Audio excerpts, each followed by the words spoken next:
Hey Waffle Gang, I do hope you're well. My name is Mark and today we're checking out some more relationship stories, and if you do love a Reddit story, why not consider hitting that like, subscribe, maybe that notification bell too, or head on over to the podcast, Mark Narrations on Acast, Apple, Spotify, wherever you like. Search it up there, I'm sure you will find it, and if not, let me know and I'll see what I can do. And let's crack on with today's first story.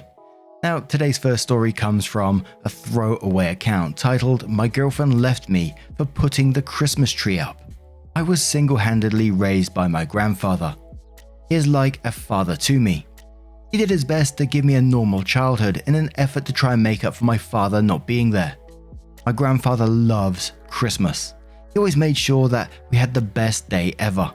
We weren't well off and most of his gifts were handmade. This made it even more special because he was very good at creating things from wood and they were fascinating. He taught me everything I know and I am so grateful for that. We would bake cookies and make delicious dinner from scratch and sit by the fire doing puzzles. We still live together and I am the one taking care of him now. My girlfriend stays with us and it has been a year of that now. My grandfather has been unwell for a while and he is only getting worse. The doctor does not think he will make it till the end of this year. I am very devastated and I feel like my whole world is falling apart, but I am trying not to show it.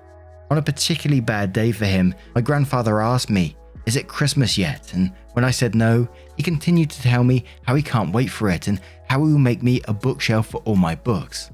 He hasn't been able to make anything in years because of his arthritis. This conversation broke my heart and on a whim, I decided that we will have a Christmas in July. This did not go well with my girlfriend. She kept saying it was a waste of time and that it's weird to want to act like it's Christmas when it's not. When I insisted and put up the tree and decorations inside the house, she called me crazy and threatened to leave. She said my grandfather is not a child and even kids can wait until Christmas. I told her that this Monday, when I finally get a day off, is Christmas whether she likes it or not. She could either choose to be a part of it or she could choose what she thinks is best for her, but I would love her support. Well, when I came back from work, she was gone and so were her clothes.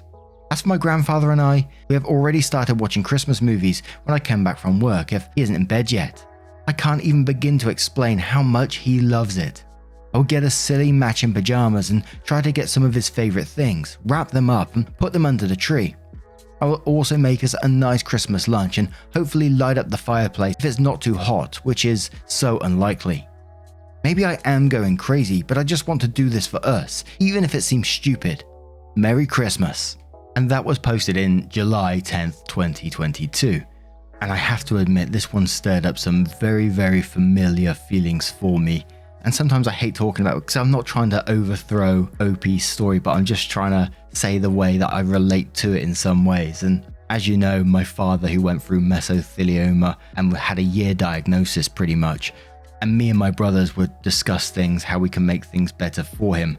One of the things my father always said to me is he had his diagnosis and it was around in January, February 21, is that he loved summer. He loved sitting in the back garden, watching the birds, feeding the birds. And he'd always say, "Oh, I can't wait for summer. I can't wait to be out there, just having a beer and chilling." Pretty much, and I know this is going to sound horrible, knowing that that wasn't going to happen. But before that January, me and my brothers would discuss about, maybe moving Christmas forward for him because he loved family get-togethers as well. Family was everything for my dad. He never wanted us to argue, always wanted us to be together. And I would question anyone who tried to step between that and question what I was doing.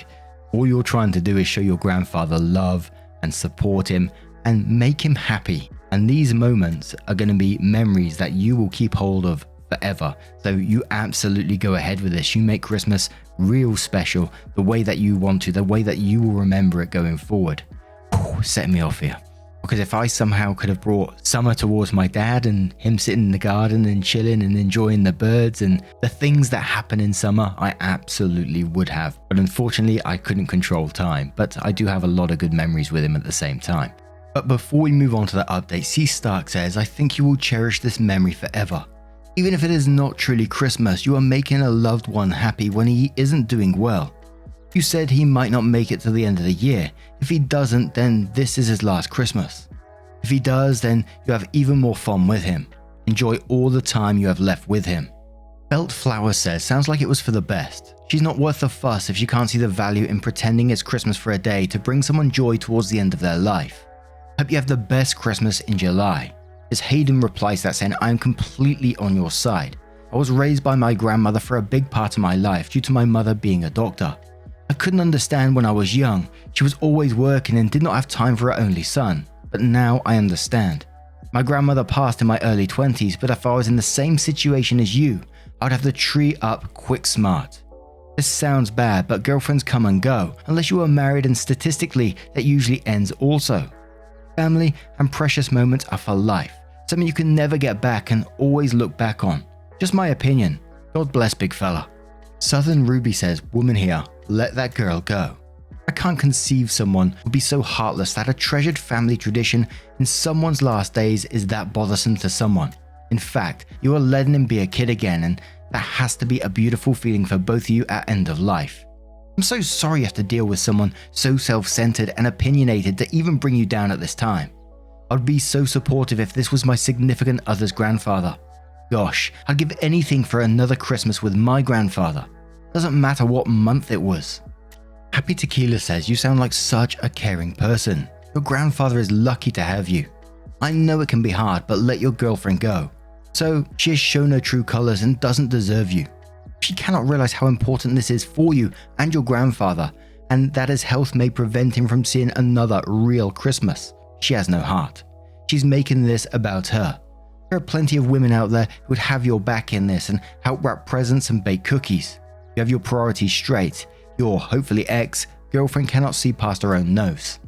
And one more from Clara Frog, who says you made the right choice. You have a big heart and your girlfriend doesn't have the same empathy you do. I'm sorry this happened, but this is a cloud with a big silver lining. You are now single and will be available when someone comes along who is kind and giving and wants to amplify the good things in life.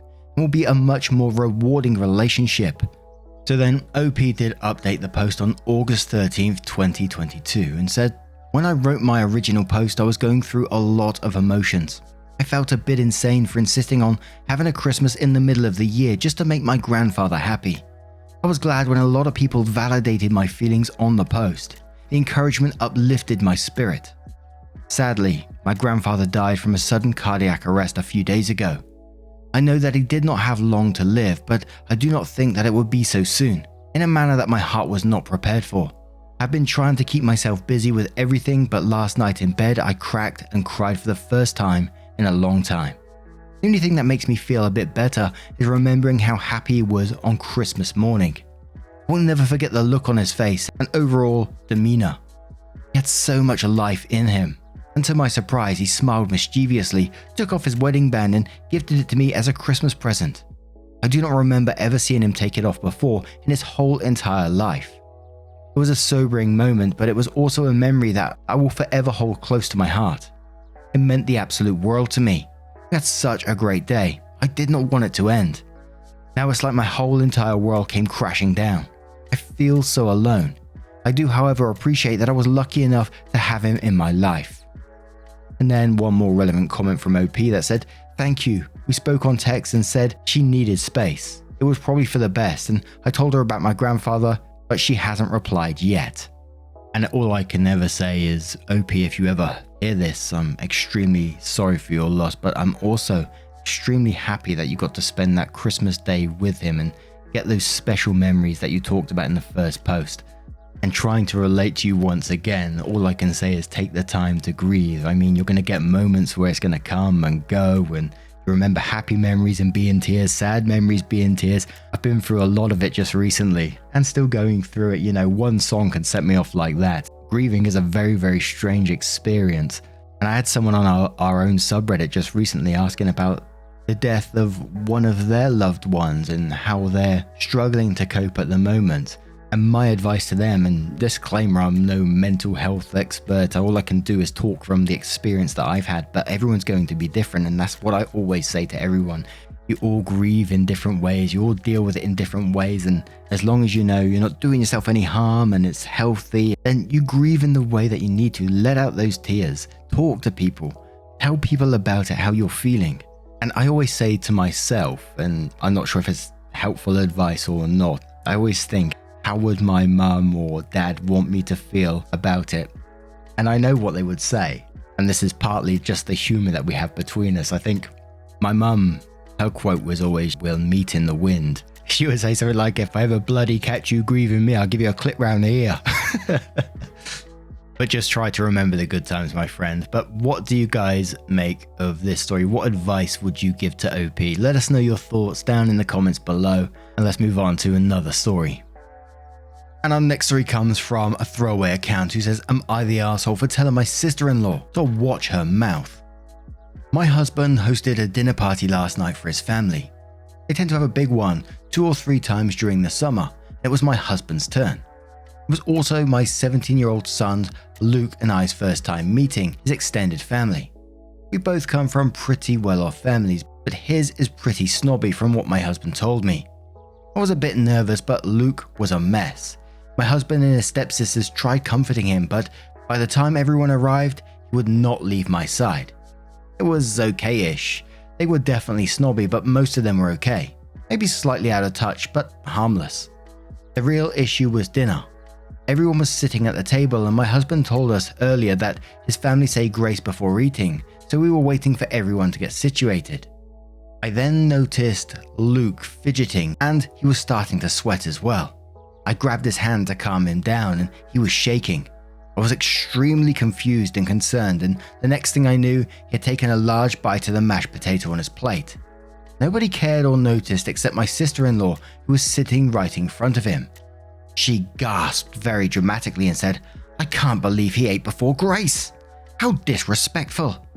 She then turned to my husband and said, "Your wife is lovely, but I'm getting bad vibes from the boy."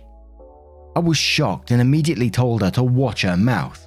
Her husband, sister-in-law's not mine, then told me to watch my son. By that point, my husband told him to shut the fuck up or leave, so they shut up. But it was pretty awkward and my sister-in-law was glaring at me the whole time. Before leaving, she told me that I ruined dinner and that she can see where my son gets his behavior from. She implied I was the arsehole for telling her to watch her mouth and embarrassing her and being rude. My husband told me to ignore her, but his other sister and his mother as well are asking me to apologize and start disciplining my son. So, am I the arsehole? It's pretty low stakes as I'm more concerned about my son's behavior. He's been acting extremely out of character, but I want some perspective. Now, this is a not the arsehole to me, a pretty clear one. You know, you was hosting, this was in your house. He doesn't have to say grace, you didn't have to say grace. They can say grace if they want to, that's totally up to them. But I find it strange, really strange, that they're trying to enforce this on your table, in your house, and then calling him disrespectful for not doing it in your house again, his house, and then they want you to discipline them for it. You know, it didn't sound like you was going to stop them from saying grace, but trying to enforce it on him and getting angry because he's eating his food, it sounds just bizarre to me. But Parsimonious Salad said, "Not the arsehole. Discipline your son for taking a bite of food before grace that his household normally doesn't even say. Ridiculous."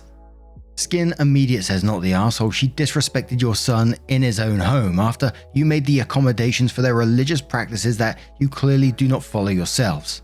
The entitlement and cruelty of so many Christians really knows no bounds." Sabrina says, "Not the arsehole, but also info. I'd have done the same thing. A guest in your own home telling your son, in his own home, that he's disrespectful in front of everybody isn't right at all. I'd understand if he said or did something rude, if outrageous, but then it would be your job to say something discreetly with him.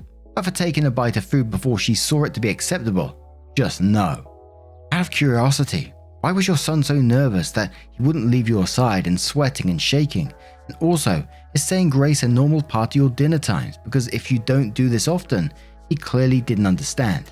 Either way, not the arsehole. You didn't allow a virtual stranger to embarrass your boy. The same way I wouldn't." OP replies saying, "Glad to see I didn't overreact. And the thing is, I'm not sure myself. He's usually very carefree, but something triggers him out of nowhere and he turns into a different and extremely anxious person. We're taking him to a therapist soon though, so we're definitely getting to the bottom of it. And yeah, no, we never do grace. Never something my family did."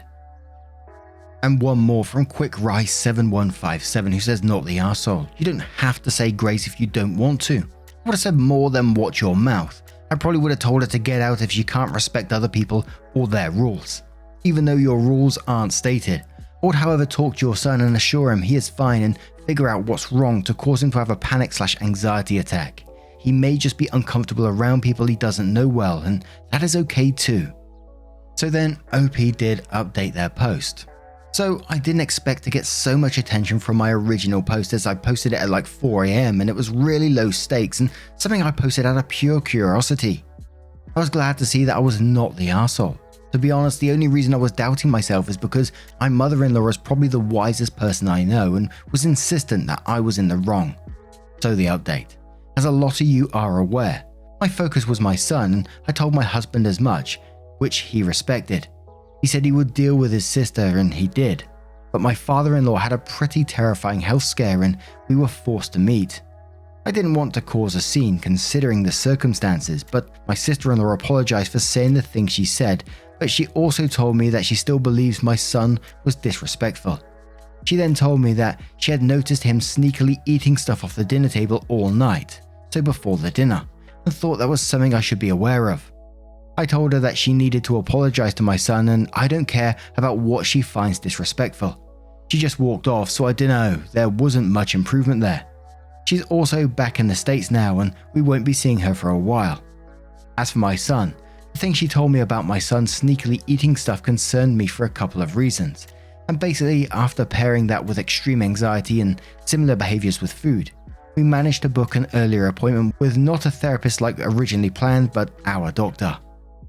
We were then referred to a mental health professional, and after some time he was diagnosed with OCD.